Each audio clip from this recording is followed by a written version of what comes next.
Hello प्यारे बच्चों, कैसे हैं। उम्मीद करता हूं कि आप सभी बच्चे बहुत ही अच्छे होंगे और बहुत ही अच्छे तरीके से अपने एग्जाम की तैयारी कर रहे होंगे। तो प्यारे बच्चों, आज हम आप लोग को बहुत ही शानदार सा टॉपिक जिसका नाम है मौर्य वंश, इसके बारे में क्या करेंगे, रूबरू कराएंगे। अगर आपने पार्ट 1 को नहीं देखे हैं तो फटाफट से जाकर के पार्ट 1 को देख लें, उसके बाद आप पार्ट 2 को देखें ताकि आपको बहुत ही अच्छी तरीके से चीजें समझ में आएंगी। तो चलो बच्चों, हम थोड़ा सा पीछे बढ़ते हैं।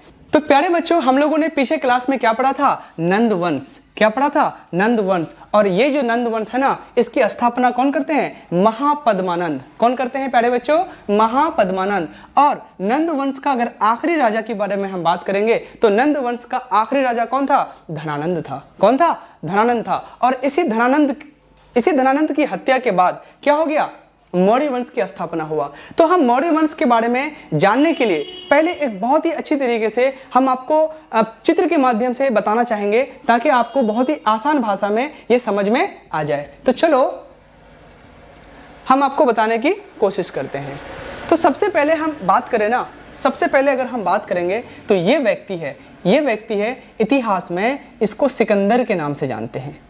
किसके नाम से जानते हैं, सिकंदर के नाम से जानते हैं। आप देख सकते हो कि सिकंदर नाम भी है सिकंदर, और इसका पूरा कद काठी भी देख सकते हो कि कितना ज्यादा अच्छा है, ठीक है। और इसका जो चेहरा है ना, ये भी आप देख सकते हैं कि पूरा सिकंदर वाला है। और ये क्या करता है, इसका पिताजी का सपना था, इसका पिताजी का क्या है, सपना था कि क्या हो, संपूर्ण विश्व पे अपना शासन हो, अपना कब्जा हो। तो इसके पिताजी का सपना था, लेकिन दुर्भाग्यवश क्या हो जाता है, इसके पिताजी की हो जाती है मृत्यु।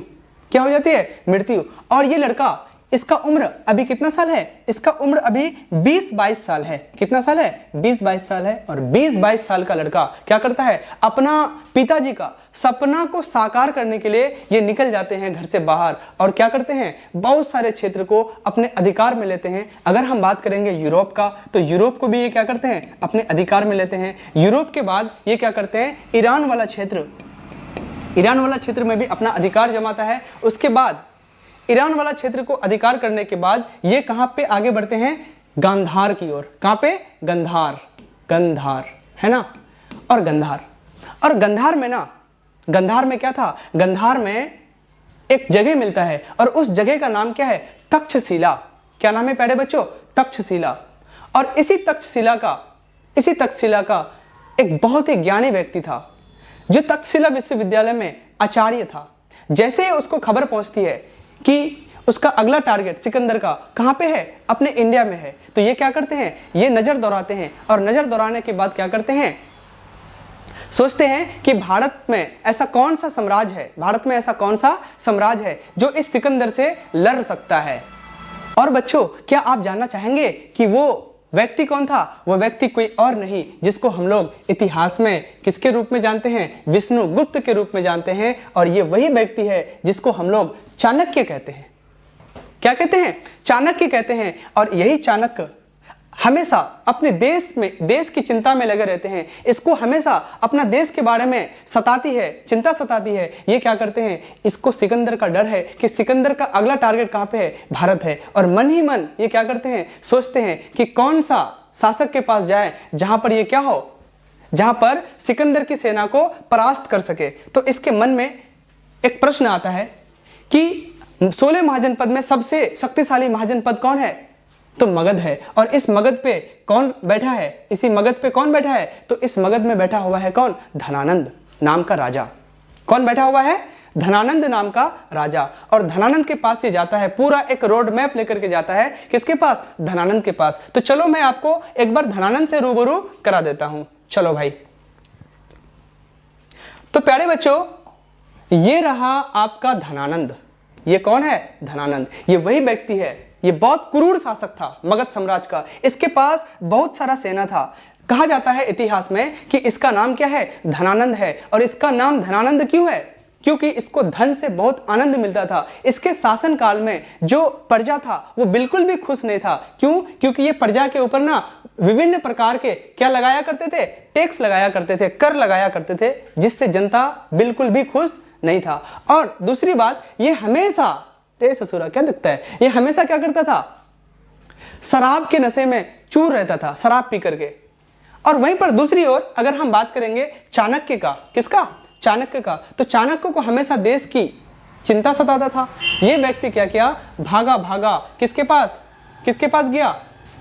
पैदल, पैदल ही चला गया, है ना, क्योंकि उस समय आज के तरह रास्ता नहीं था। उस समय ना जंगल, पहाड़, पठार, झरने, रेगिस्तान, इन सब चीजों से जाना पड़ता था। तो ये पैदल तक्षशिला, आज के डेट में अगर हम तक्षशिला की बात करेंगे तो ये कहां पे पड़ता है? पाकिस्तान में पड़ता है। ये पाकिस्तान से बिहार का मगध पैदल आ गया, बहुत समय लगा इसको। ये अपना पूरा एक रोड मैप लेकर के आया था, किसके दरबार में? धनानंद के दरबार में। और धनानंद बेचारा क्या किया हुआ था? आराम से मस्त मगन शराब पी करके लेटा हुआ था, नशे में चूर था। और गेटमैन से जैसे ही बोलता है चाणक्य कि देखो राजा साहब को बोलो कि कोई आपसे मिलने आया है, कोई पंडित जी आए हैं, और राजा साहब तो भला नशे में।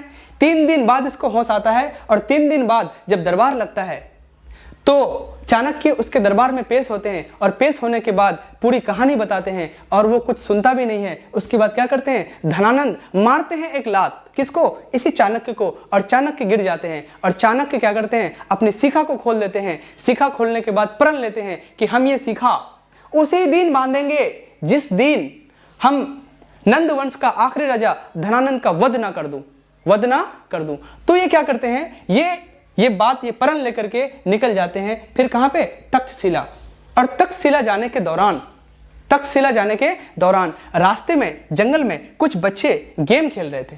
क्या खेल रहे थे? कुछ बच्चे गेम खेल रहे थे, ठीक है। और वो गेम कौन सा था? राजा और प्रजा का गेम था। और अचानक से क्या हुआ? राजा और प्रजा का गेम खेल रहे थे। एक बलवान लड़का, ठीक है, जिसका उम्र अभी 14 साल ही था, है ना, 13-14 साल का एक बालक था, जो राजा का रूप धारण किए गेम में मस्त मगन था। और अचानक से वहां पर एक चीता आ जाता है, और चीता आता है किसकी ओर? चाणक्य की ओर। और सारे बच्चे क्या हो जाते हैं? भाग जाते हैं। लेकिन एक बच्चा अपना तलवार उठाता है, और तलवार उठाने के बाद क्या करते हैं?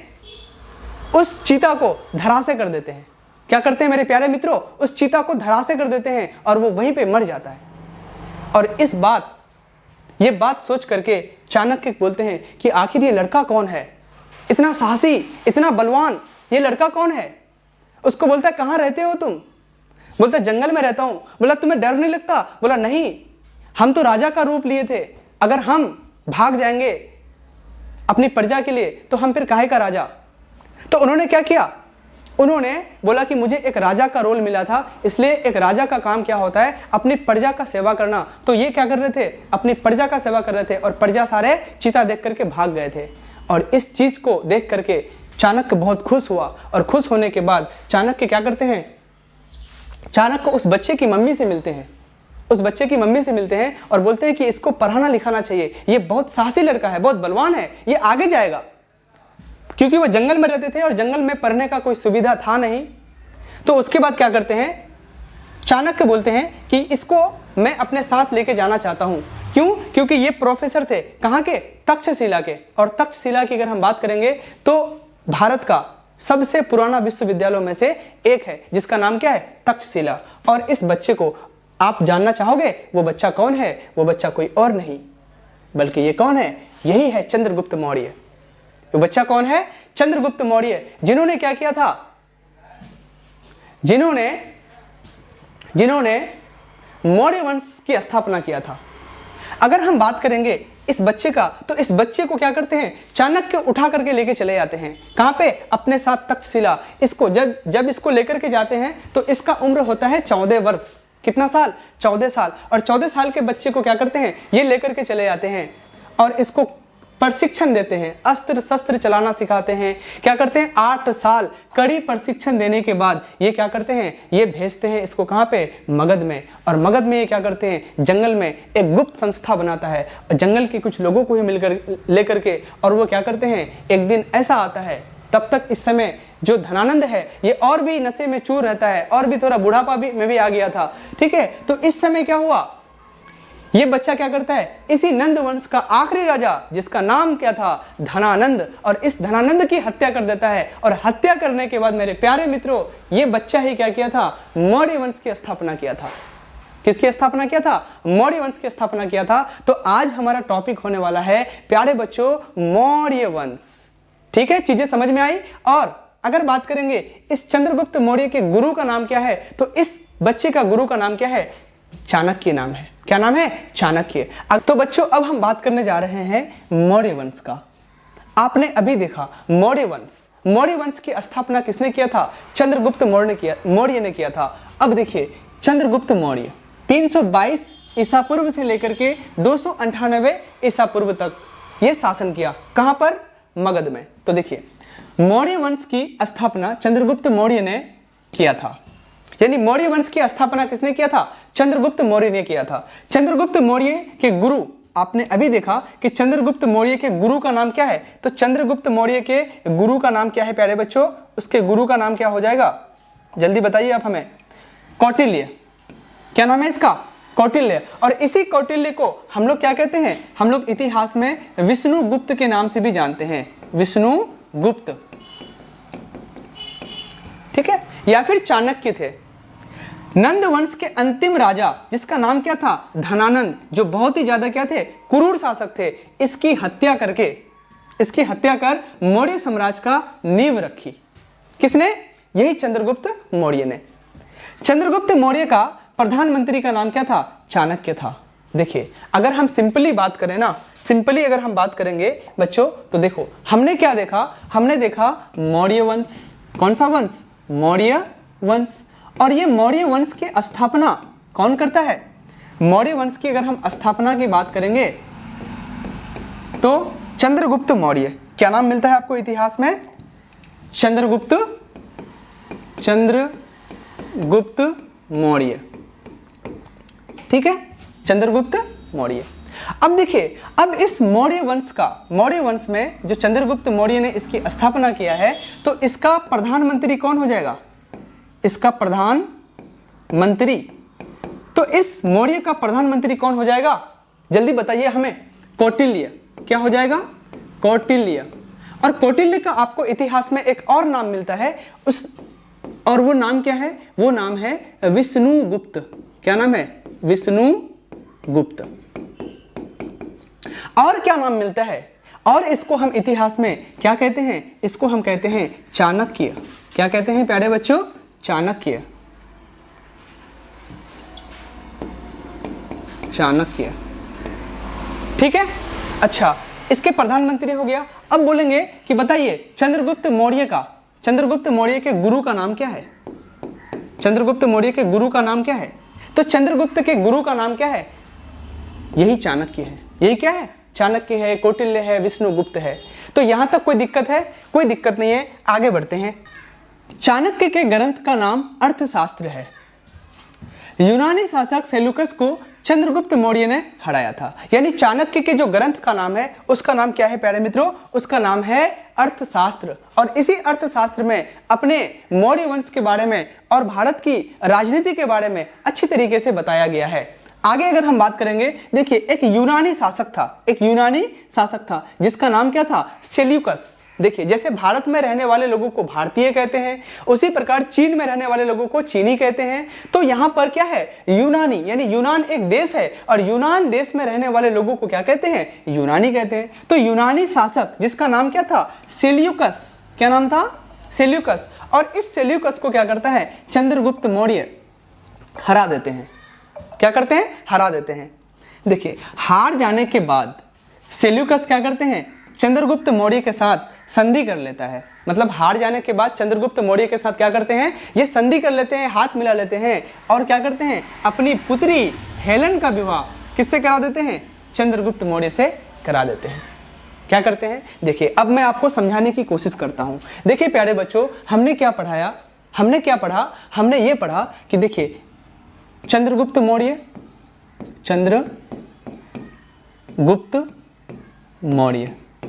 चंद्रगुप्त मौर्य के गुरु कौन हो जाएंगे, तो चंद्रगुप्त मौर्य के गुरु का नाम क्या है। दूसरा क्वेश्चन आएगा कि चंद्रगुप्त मौर्य के प्रधानमंत्री का नाम क्या है और चंद्रगुप्त मौर्य ने क्या क्या काम किए हैं। तो देखिए चंद्रगुप्त मौर्य ने क्या किए हैं, एक यूनानी राजा, यूनानी शासक, ठीक है। अब मैं थोड़ा सा पेन को कर लेता हूं चेंज आपको समझाने के लिए। चलो मैं ले लेता हूं ग्रीन। अब देखिए, तो चंद्रगुप्त मौर्य का अगर हम बात करेंगे गुरु का, तो गुरु का नाम क्या हो जाएगा? गुरु का नाम हो जाएगा कौटिल्य। क्या नाम हो जाएगा? कौटिल्य। कौटिल्य। प्रधानमंत्री भी कौन हो जाएगा? यही कौटिल्य हो जाएगा, विष्णुगुप्त हो जाएगा। ठीक है। यूनानी शासक का नाम क्या है? सेल्यूकस। सेल्यूकस।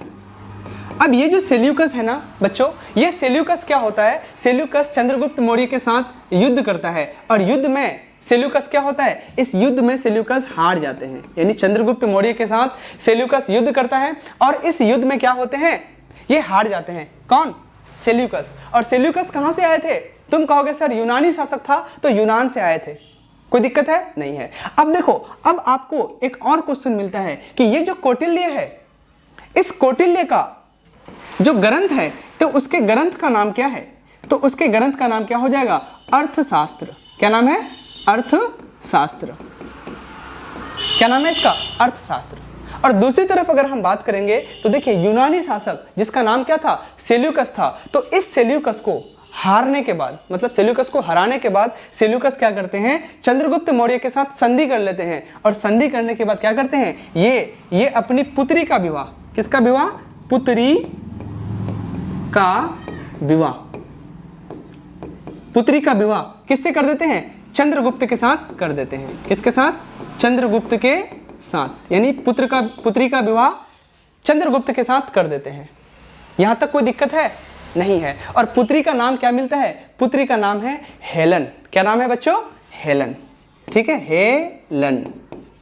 यहां तक कोई दिक्कत है? नहीं है। और क्या करते हैं? तो हम आपको बताने की कोशिश कर रहे हैं, सेल्यूकस का एक राजदूत भी आता है। सेल्यूकस का क्या आता है? एक राजदूत आता है। तो वो हम अगले स्लाइड में बात करेंगे राजदूत के बारे में। ठीक है, चलिए देखिए, अब ध्यान से सुनिएगा। सेल्यूकस ने चंद्रगुप्त मौर्य को दहेज में काबुल, कंधार, मकरान, वो हेरात वाला क्षेत्र दे देता है। क्या करते हैं? काबुल, कंधार, मकरान और हेरात वाला क्षेत्र दहेज में देते हैं। क्यों ना देंगे भाई? क्योंकि इनकी बेटी से विवाह जो हुआ है हेलन से, तो हेलन से विवाह करने के बाद ये क्या किए हैं?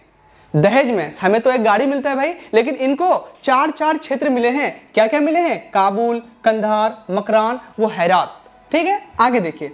मौर्य साम्राज्य का फैलाव पश्चिमोत्तर में अफगानिस्तान और बलूचिस्तान तक था। यानी मौर्य साम्राज्य का अगर हम फैलाव की बात करेंगे तो ये जो है ना, हम आपको समझाने की कोशिश करते हैं। जैसे देखो, यहाँ पे है नॉर्थ यानी उत्तर, यहाँ पे है साउथ यानी पूर्व दक्षिण, और यहाँ पे है ईस्ट यानी पूरब, और वेस्ट पश्चिम।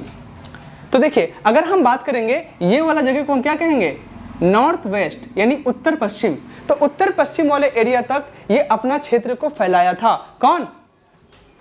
यही साम्राज्य, ये साम्राज्य मौर्य साम्राज्य। ठीक है, अब आगे अगर हम बात करें, सेल्यूकस चंद्रगुप्त मौर्य के दरबार में एक राजदूत भेजा जिसका नाम क्या था? मेगास्थनीज था। तो फिर आपके मन में एक प्रश्न आ रहा होगा कि सर राजदूत किसे कहते हैं? राजदूत किसे कहते हैं? तो प्यारे बच्चों, राजदूत का मतलब क्या होता है? जो राजाओं का संदेश को पहुंचाता है। जो राजाओं का संदेश को पहुंचाता है, तो उसे हम क्या कहते हैं? राजदूत कहते हैं। उसे ही तो राजदूत कहते हैं।